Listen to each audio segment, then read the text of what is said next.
વિદ્યાર્થી મિત્રો, ગયા લેક્ચરમાં આપણે ધોરણ 9માં પાઠ 13મો ભારતનું સ્થાન, ભૂસ્તરીય રચના અને ભૂપૃષ્ઠ, તેમાં આપણે ભારતના સ્થાન, કદ અને વિસ્તાર વિશે વાત કરી હતી કે જેમાં આપણે ભારત દેશ છે તે પૃથ્વીના ઉત્તર ગોળાર્ધમાં આવેલ છે તેમજ એશિયા ખંડના દક્ષિણ ભાગમાં આવેલ છે.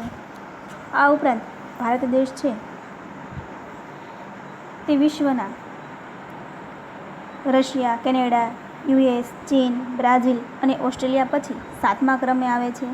તેમજ તેમનો ભૂમિભાગ છે તે વિશ્વમાં 2.42% રોકેલો છે. આ ઉપરાંત ભારત દેશનો જે વિસ્તાર છે તે 32.8 લાખ ચોરસ કિલોમીટર છે. એ બધા વિશે આપણે વાત કરી હતી. હવે આપણે ભારતનું વ્યૂહાત્મક સ્થાન એ વિશે અભ્યાસ કરીશું.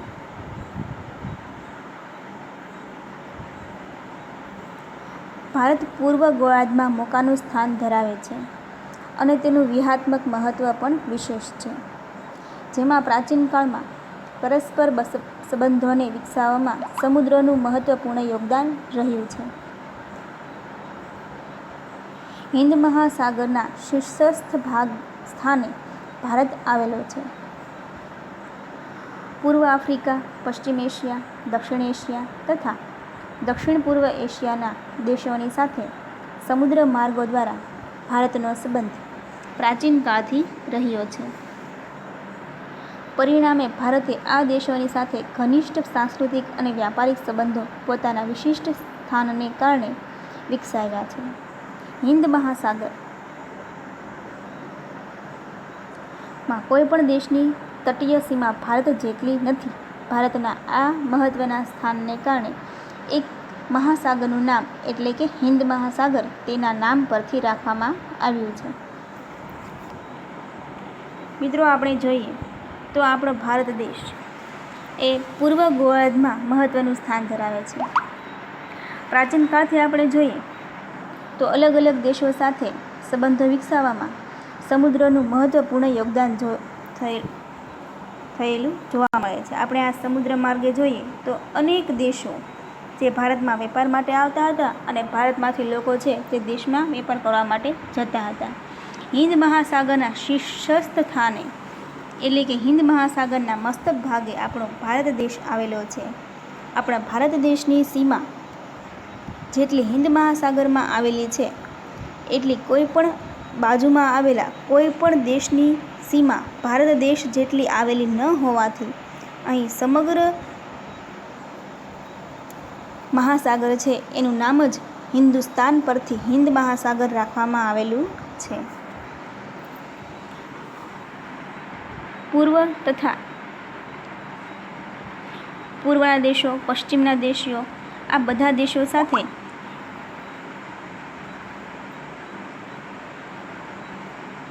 આ જળમાર્ગને લીધે ભારત દેશ છે તે વ્યાપારિક સંબંધો વિકસાવી પોતાના સ્થાનને વિકસાવવામાં ખૂબ જ ફાળો આપ્યો છે. ત્યારબાદ જોઈએ મિત્રો,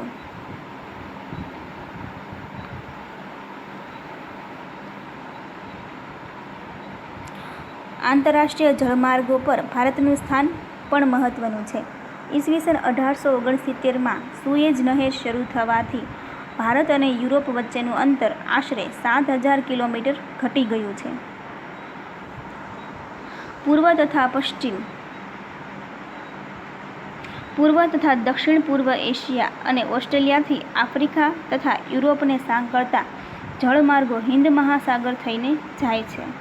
દક્ષિણ આફ્રિકા થઈને આવતો જળમાર્ગ તથા સુએઝ જળમાર્ગ ભારત પાસેથી પસાર થાય છે. એ જ માર્ગ દ્વારા ઇન્ડોનેશિયાની મલાક્કા સામુદ્રધુની થઈને પેસિફિક મહાસાગર પસાર કરીને કેનેડા તથા યુએસ પહોંચી શકાય છે. અહીંયા મિત્રો દર્શાવ્યું છે કે ઈસવીસન 1869માં સુએઝ નહેર જે છે, અહીંયા જે સુએઝ નહેર જે આપેલી છે તે શરૂ થઈ હતી. તેનાથી ભારત અને યુરોપ દેશ વચ્ચેનું અંતર છે તે 7,000 કિલોમીટર ઘટી ગયું હતું. આ જે સુએજ નહેર છે તે ઇજિપ્તનો અહીં જે ભાગ દર્શાવેલો છે તેને કાપીને બનાવવામાં આવી હતી. આટલો જે ભાગ છે તેને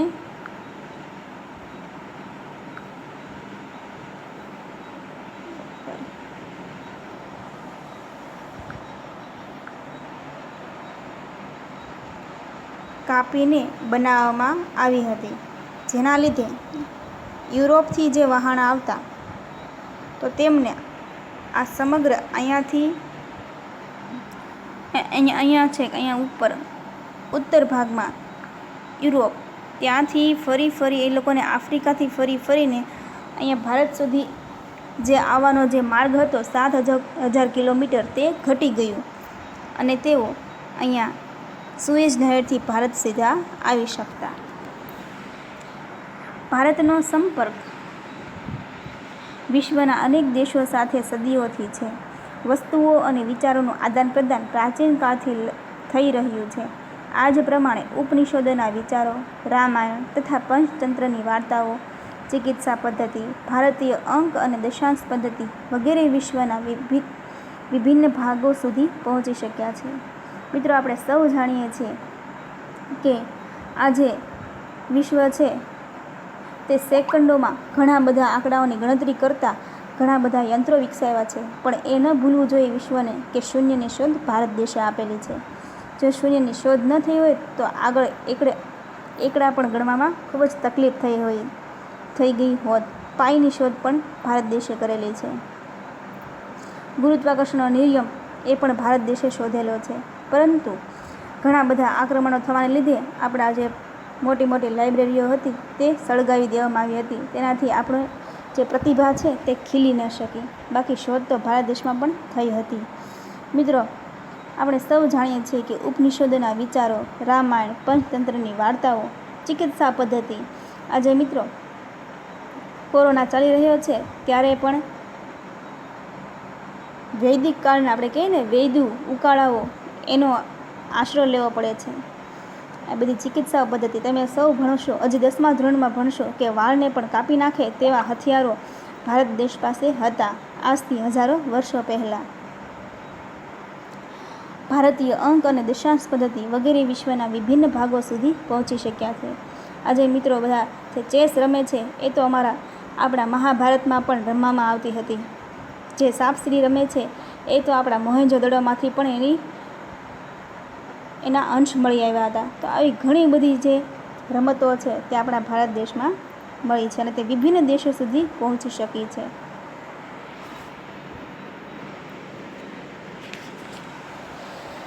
ભારતના પડોશી દેશો. દક્ષિણ એશિયામાં ભારતનું એક મહત્વપૂર્ણ સ્થાન છે. ભારતમાં મિત્રો આપણે હાલની વાત કરીએ તો 28 રાજ્યો છે. દિલ્હીનું રાજ્ય એક રાષ્ટ્રીય રાજધાની પ્રદેશ અને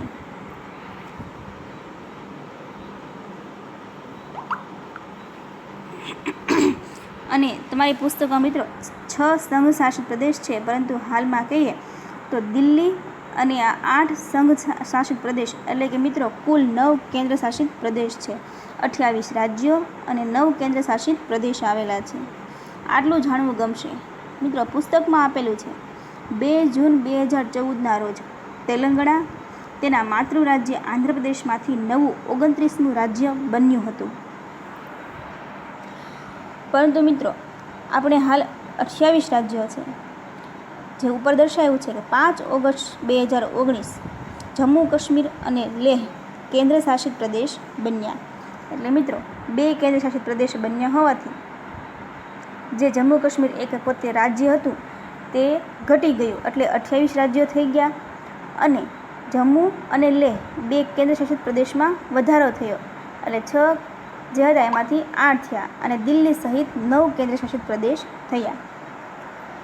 હવે જોઈએ ભારતની જમીન સીમા ઉત્તર પશ્ચિમમાં પાકિસ્તાન અને અફઘાનિસ્તાન સાથે અને ઉત્તર પૂર્વમાં ચીન, નેપાળ, ભૂતાન દેશ સાથે તથા પૂર્વમાં મ્યાનમાર અને બાંગ્લાદેશ સાથે જોડાયેલી છે. ભારતના પડોશી દેશોની વાત કરી છે તો અહીં આપણે જોઈ શકીએ, વ્યવસ્થિત તમને નકશો બતાવું તો અહીં આપણે જોઈ શકીએ કે વાયવ્ય દિશા, તમે સૌ જાણો છો મિત્રો કે વાયવ્ય દિશામાં પાકિસ્તાન દેશ આવેલો છે, આપણા દુશ્મન દેશ.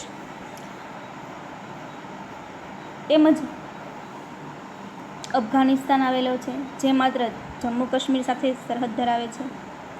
ત્યારબાદ જોઈએ તો અહીં ઉત્તર પૂર્વમાં, મિત્રો તમને એમ થાય કે ઉત્તર પૂર્વ એટલે કેમ ગણવું, તો અહીંથી મિત્રો આપણે એવી રીતે કરીએ તો અહીંયા આવશે ઉત્તર દિશા અને અહીંયાથી આવશે આ પૂર્વ દિશા. તો ઉત્તર અને પૂર્વ દિશાની જે વચ્ચે આવેલા છે તેને આપણે કહીશું ઉત્તર પૂર્વના દેશો. તો ઉત્તર પૂર્વમાં આવેલ છે નેપાળ, ભૂતાન, ચીન, એ બધા ઉત્તર પૂર્વના દેશ. અને પૂર્વમાં મ્યાનમાર, આ બાજુ મિત્રો સીધું આવ્યું છે પૂર્વમાં મ્યાનમાર. બાંગ્લાદેશ તો સીધું દેખાય છે, પૂર્વમાં આવેલું છે, સાથે જોડાયેલી છે. મિત્રો વાત કરી છે જોડાયેલી, જે શ્રીલંકા છે તે જોડાયેલી નથી, અને આ બધા જે છે તે જમીન માર્ગ સાથે આપણા ભારત દેશ સાથે જોડાયેલા છે. હા, શ્રીલંકાને આપણો પડોશી દેશ જરૂર કહી શકાય, પરંતુ એને જોડાયેલો દેશ કહી શકાય નહીં.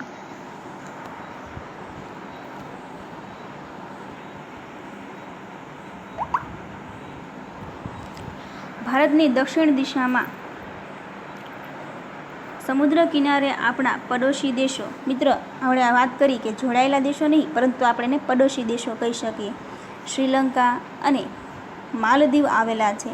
ભારત અને શ્રીલંકા પાલ્કની સામુદ્ર ધુની અને મન્નારના અખાત દ્વારા અલગ પડતા જોવા મળે છે. અરબ સાગરમાં લક્ષદ્વીપ ટાપુઓ આવેલા છે, જ્યારે બંગાળની ખાડીમાં અંદમાન નિકોબાર ટાપુઓ આવેલા છે.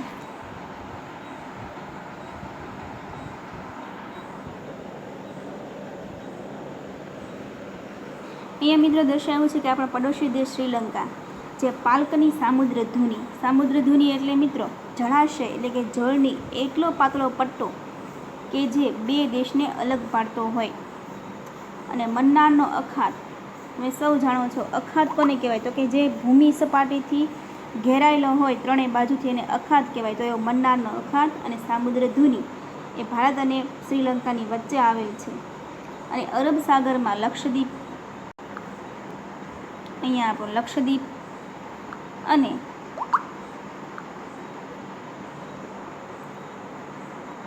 બંગાળની ખાડીમાં અંદમાન અને નિકોબાર, અહીંયા આવ્યા છે અંદમાન અને નિકોબાર ટાપુ આવેલા છે. તમે સૌ જાણો છો કે આપણા અંદમાન અને નિકોબારમાં જે ટાપુ આવેલા છે ત્યાં બેરન અને નારકોંડમ નામના જ્વાળામુખી પણ આવેલા છે.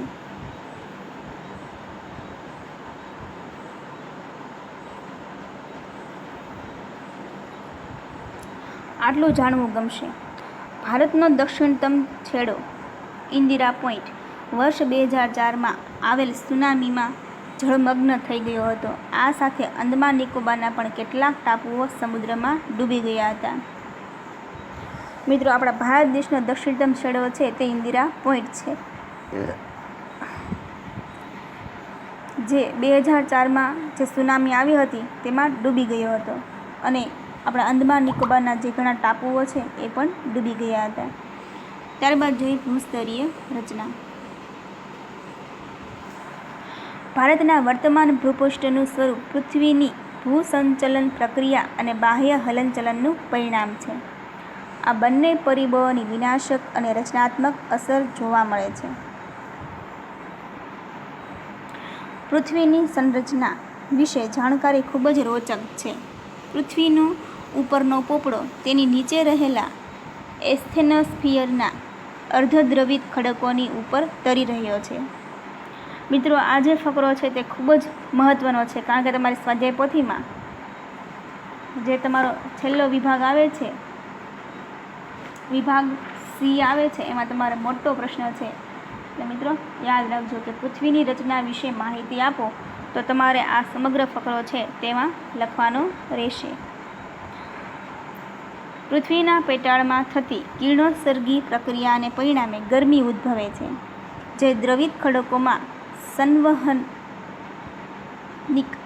તરંગો ઉત્પન્ન કરીને ભૂસપાટી તરફ જવાનો પ્રયત્ન કરે છે. ભૂકવચ તરફ ઉદ્ભવતા તરંગો દ્વારા ઉપરનું પડ ફાટીને મોટા મોટા ટુકડામાં વિભાજિત થઈ જાય છે, જેને મૃદાવર્ણીય પ્લેટ લિથોસ્ફિરિક પ્લેટ કહે છે. આવી 7 ભૂસંચલનીય તકતીઓ એટલે કે પ્લેટો છે. હવે એટલું સમજી લઈએ મિત્રો કે પૃથ્વીની સંરચના વિશે જાણકારી ખૂબ જ રોચક છે, ખૂબ જ રોમાંચિત છે. પૃથ્વીનો ઉપરનો પોપડો તેની નીચે રહેલા એસ્થેનોસ્ફિયરના અર્ધદ્રવિત ખડકોની ઉપર તરી રહ્યો છે. આપણે સૌ જાણીએ છીએ કે પૃથ્વી છે સૂર્યમંડળનો એક ભાગ છે. કરોડો વર્ષ પહેલાં આપણી પૃથ્વી છે ધગધગતો લાવાનો ગોળો હતી અને તે ધીમે ધીમે ઠરતા તેનો ઉપરનો જે પોપડો છે તેની ઉપર સજીવ સૃષ્ટિ અસ્તિત્વમાં આવી. તો આ જે ઉપરનો જે પોપડો છે તે અર્ધદ્રવિત ખડકો છે એની ઉપર તરી રહ્યો છે. પૃથ્વીના પેટાળમાં થતી કિરણોત્સર્ગી પ્રક્રિયાને પરિણામે ગરમી ઉદ્ભવે છે. પૃથ્વીના પેટાળમાં તો હજી ગરમી છે જ તે, અને તેના લીધે દ્રવિત ખડકોમાં સંવહનિત તરંગો ઉત્પન્ન કરીને, એટલે તમને ખ્યાલ હશે ઘણી વખત ધરતીકંપ, ઘણી વખત જ્વાળામુખી ફાટે છે તો ભૂસપાટી તરફ આવી રીતે જવાનો પ્રયત્ન કરે છે, અને ભૂકવચ તરફ ઉદ્ભવતા તરંગો દ્વારા ઉપરનું પડ ફાટીને મોટા મોટા ટુકડામાં વિભાજિત થઈ જાય છે. પરંતુ મિત્રો આ તો આપણે વાત કરવાની છે સમગ્ર પૃથ્વી ઉપર, કે જેમાં આ પ્લેટો જ્યાં ખંડો પડ્યા છે એની કે એના લીધે મોટા મોટા ટુકડા છે તે વિભાજિત થઈ જાય છે. અને આ જે ટુકડાઓ છે એને મૃદાવર્ણીય પ્લેટ લિથોસ્ફિરિક પ્લેટ કહે છે. તમે સૌ જાણો છો મિત્રો કે મૃદા એટલે કે માટી અને અવર્ણીય એટલે કે આવરણ. તો મૃદા એટલે માટીનું આવરણવાળી પ્લેટ લિથોસ્ફિયર કહે છે. આવી 7 મુખ્ય ભૂસંચલનીય તકતીઓ એટલે કે પ્લેટો છે. એમાં સૌથી પહેલી પ્લેટ છે પેસિફિક પ્લેટ, ઉત્તર અમેરિકન પ્લેટ, દક્ષિણ American plate, Eurasian plate, African plate, Indo Australian plate, Antarctic plate.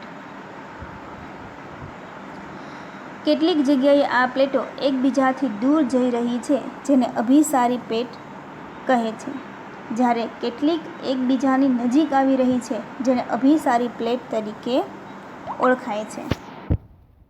તો તમારે મિત્રો યાદ રાખવાનું છે, કેટલીક પ્લેટો એવી છે કે જે એકબીજાથી દૂર જઈ રહી છે એને અપસારિક પ્લેટ કહેવાય, જ્યારે કેટલીક છે તો એકબીજાથી નજીક આવે છે એટલે એને અભિસારી પ્લેટ કહેવાય છે. અપસરણ અને અભિસરણની પ્રક્રિયાથી ભૂપૃષ્ઠ પર સ્તર ભંગ અને ગેડીકરણ થાય છે. આ પ્લેટની ગતિવિધિઓ થકી લાખો વર્ષો દરમિયાન ભૂમિખંડોના આકારો અને સ્થાનફેર પણ થયા છે. એકબીજાથી વિપરીત દિશામાં ખસી જવાની આ પરસ્પર પ્રતિક્રિયા જ પૃથ્વીની બધી ભૂકંપીય અને જ્વાળામુખીય ક્રિયાઓ માટે જવાબદાર છે. સરકતી કે ખસતી આ પ્લેટો જ્યાં એકબીજા સાથે ટકરાઈ રહી છે, પર્વત નિર્માણનું કારણ બને છે. પ્લેટો જ્યાં એકબીજાથી દૂર ખસે છે ત્યાં ભૂમિખંડો અને મહાસાગરોમાં ફાટોનું નિર્માણ કરે છે. આ પ્લેટો પર આવેલા ભૂમિખંડો નિરંતર ખસતા રહે છે. આ પ્રકારની પ્લેટોને રૂપાંતરિત પ્લેટો કહે છે. આમ મિત્ર આપણે જોયું કે અહીં 3 પ્રકારની પ્લેટોની વાત કરી છે. એક છે અપસારી પ્લેટ કે જે એકબીજાથી દૂર જઈ રહી છે એને અપસારી પ્લેટ કહેશું. જ્યારે બીજી છે અભિસારી પ્લેટ કે જે એકબીજાથી નજીક આવી રહી છે એને અભિસારી પ્લેટ કહેશું. અને ત્રીજી છે રૂપાંતરિત પ્લેટ કે જેના લીધે ભૂમિખંડો છે તે નિરંતર ખસતા રહે છે. તો આવી પ્રકારની જે પ્લેટ છે એને કહેશું આપણે રૂપાંતરિત પ્લેટ. તો મિત્રો આજના લેક્ચરમાં આપણે અહીંયા સુધી અટકીશું, અને પછીનો જે અધૂરો પાઠ છે, હવે થોડોક જ પાઠ બાકી છે, તે બીજા લેક્ચરમાં આપણે લેશું. તમારે હોમવર્કમાં સ્વાધ્યાય પોથીમાં ગયા વખતે તમને 2 પ્રશ્ન આપ્યા હતા. હવે તમારે ત્રીજો પ્રશ્ન જે છે, ભારતનું પૂર્વ ગોળાર્ધમાં મોકાનું સ્થાન છે શાથી? ભારતનો આંતરરાષ્ટ્રીય વેપાર કેમ સરળ બન્યો છે? 5મો પ્રશ્ન, સુએઝ નહેર શરૂ થવાથી ભારતને કયો લાભ થયો છે અને મૃદાવર્ણીય પ્લેટો કેટલી છે અને કઈ કઈ છે તે જણાવો. આ 4 પ્રશ્નોના જવાબ તમારે સ્વાધ્યાય પોથીની અંદર પાઠ્યપુસ્તકમાંથી જોઈને લખી લેવાના છે. આ તમારું લેશન છે. ચાલો મિત્રો, આવજો. જય હિન્દ. ફરી મળીએ બીજા લેક્ચર સાથે અને આપણે પાઠ પૂરો કરશું.